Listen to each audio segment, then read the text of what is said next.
So, ayan mga best. So, dahil nga sobrang sama ng pakiramdam ko today, nag-marinate muna ako bago ako matutulog ng aming ulam mamaya. So, ito po ay salmon belly. At minarinate ko nga lang po pala yan sa hoisin sweet. Ayan, with sesame oil at kalamansi at nilagay ko nga rin yung kalahating balat ng kalamansi para totally mawala yung langsa. Siyempre, wag natin kalimutan maglagay ng durog na paminta. And yes, aside po doon sa mga minention ko na pang marinate, nilagyan ko rin po yan ng ginisa mix para mas malasa. At syempre, pinatakan ko pa rin yan ng konting Knorr seasoning para yummy siya. Kilala natin ang salmon belly, medyo malangsa po yan pag hindi mo i-marinate ng maayos. But first, dapat hugasang mabuti at dapat i-air dry muna bago i-marinate para yung kanyang langsa at mga extra fluid ay totally mag-drain, no? So, para pag niluto natin, wala na talaga siyang langsa para ma-enjoy natin yung ating pagkain. So, see you again later pag lulutuin ko na yan. At siya nga pala, mamaya ipa-fry ko lang yan sa butter. Dry fry. So, see you later. Matutulog muna ako dahil masakit ang ulo ko. Yung sakit ng ulo na hindi maintindihan, masakit ba? Nahihilo ka ba? Dahil nga kagabi ay napakahaba ng brownout dito sa aming area. So alam nating lahat, sobrang init ng panahon ngayon, no? So means hindi po ako nakatulog ng maayos. At maaga pa akong gumising kaninang umaga dahil nga po ako ay mayroong estudyante. So kaya matutulog muna ako. Ang sarap niya ng bango-bango niyan, guys. Lalagyan natin ng cling wrap para makonsib yung amoy niya. Ayan, bango. Look at that.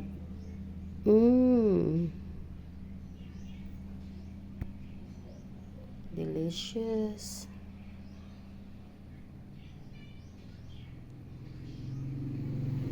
Ang saya-saya ko, guys, kasi nakakita ako ng salmon belly. Naghahanap ako ng salmon flesh fillet. Wala akong makita. So, sabi ko nga sa Pure Gold, sana next time, mayroon ng salmon fillet. So, sabi nila, bibili sila, magtitinda sila. So, sana raw ay maging in demand. Sabi ko, sige, magre-recruit ako ng mamimili para pati ako ay hindi na rin mawawala ng bilihan. Ayan, sarap nito, guys. Promise. I miss it. So, ayan, guys. Tatakpan ko na siya. Wait, cling wrap. Ayan, cling wrap natin siya nito. See you later. So, ayan mga guys, after 2 hours na marinate natin ang ating salmon belly, ay pwede na nating lutuin sa butter. And yes, gagawa tayo ng dip. At ayan, no? Ang ating freshly harvest na siling labuyo at kalamansi. Pagsasamahin natin yan sa Knorr seasoning, yun ang sausawan natin dito sa masarap na marinated salmon belly. At halika na at lutuin na natin ito. At dito nga sa mainit na kawali, ilagay na natin ang butter. Ayan. So hayaan lang natin mag-melt ang butter. At pagkatapos nating ilagay ang butter, ay ililay natin yung ating marinated na salmon belly. So, ayan. Lagay natin yan dyan, one by one.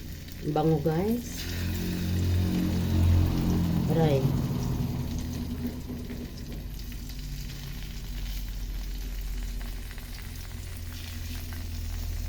Bango.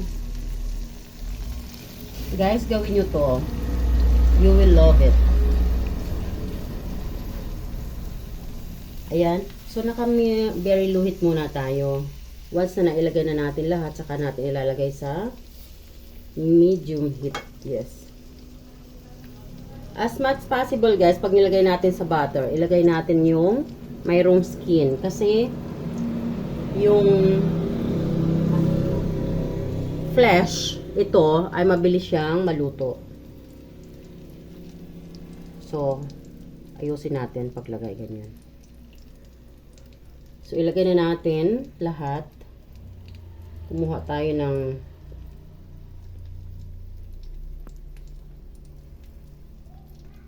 dahil ito ay maliit, kunin natin ito at itong malaki ay ilagay natin dito.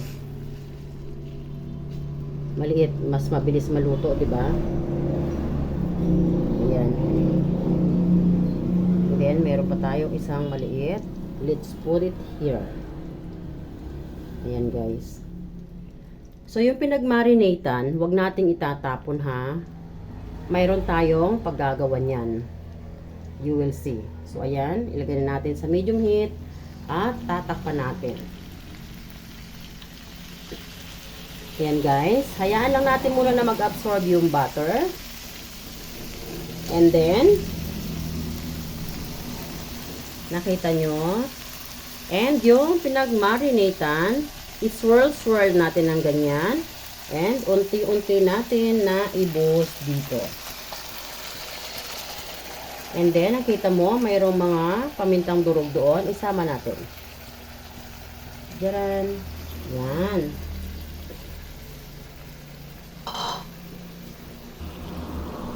Ayan, guys. Habang naka-medium heat, takpan natin.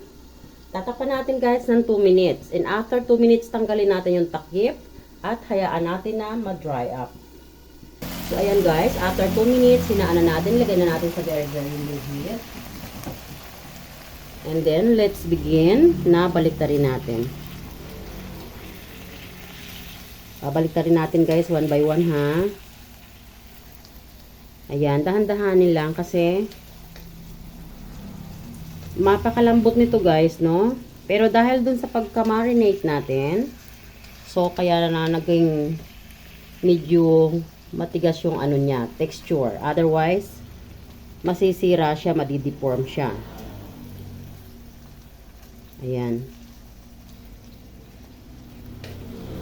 Huwag nating hahaluin, ha. So, nakita nyo, almost ano na siya, madideform siya.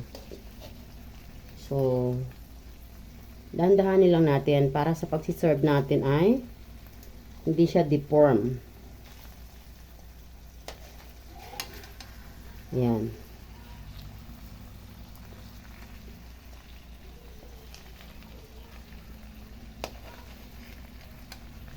Bango, guys, promise.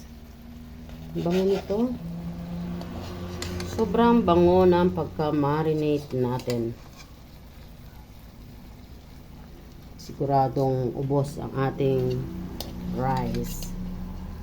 Pag ganito ang ulam nyo, guys. Pero depende, no?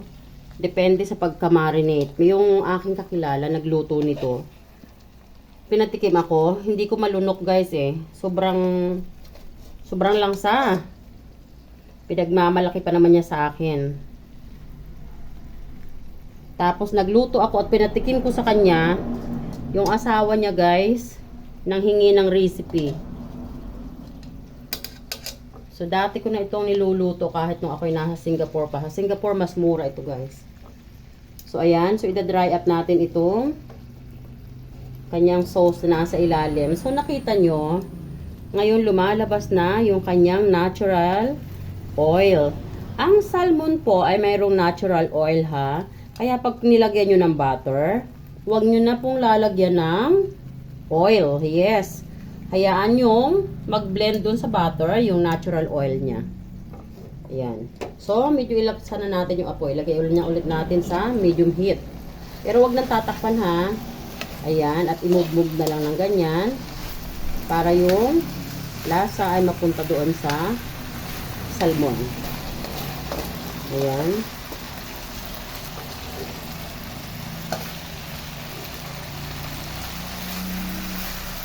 So, nakikita niyo yung ilalim.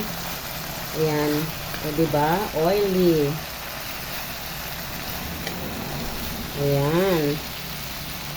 We have delicious salmon belly.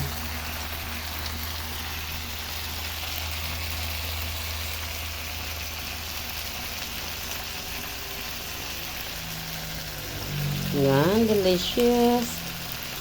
Medyo madilim guys, no? Kasi brown out na naman dito sa amin. Ewan ko ba, dito sa area namin, bakit lagi nilang black out.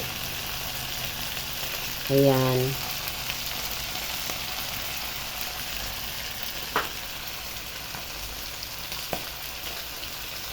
So, ayan guys, pwede na natin patayin yung apoy. Ayan, o, diba?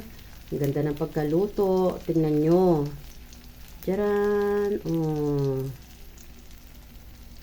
Ayan, so now ay kukunin na natin yan.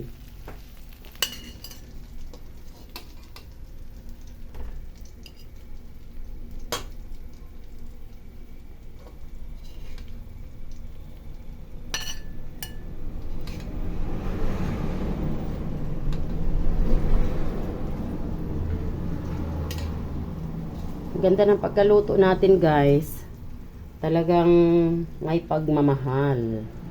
Oh, 'di ba? Oh, hindi siya deform.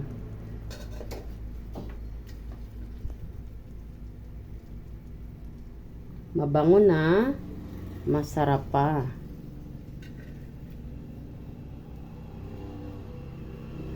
Alam nyo, dahil nga brown out, no?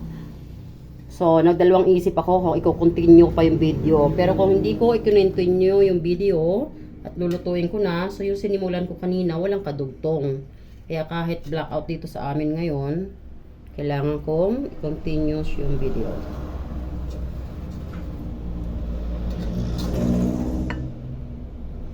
Ayan guys, sarap. Look at that.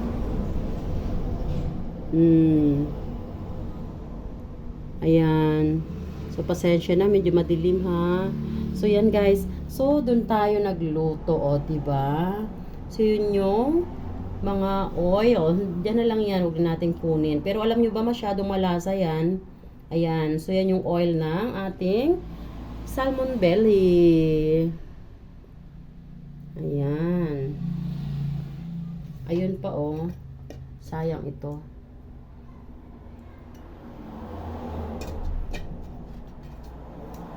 Ayan. So, excited na kaming kumain. Halika na. So, ayan guys, gagawa na tayo ng dip or sausawan ng ating masarap na salmon belly. Ayan. So, una ay meron tayong light nor seasoning. Ayan. At ito ang ating kalamansi at sili. Yan, pagsasama-samahin lang natin yan. At yan ang sausawan natin para delicious! And tcharan! Nagawa na natin ang ating sausawan. Ayan, halika na, kain na tayo. Siguradong ubos ang ating isang kalderong rice. Thanks everyone for watching. I love you all guys. This is Tita Wena always saying, don't forget to keep loving one another. God bless.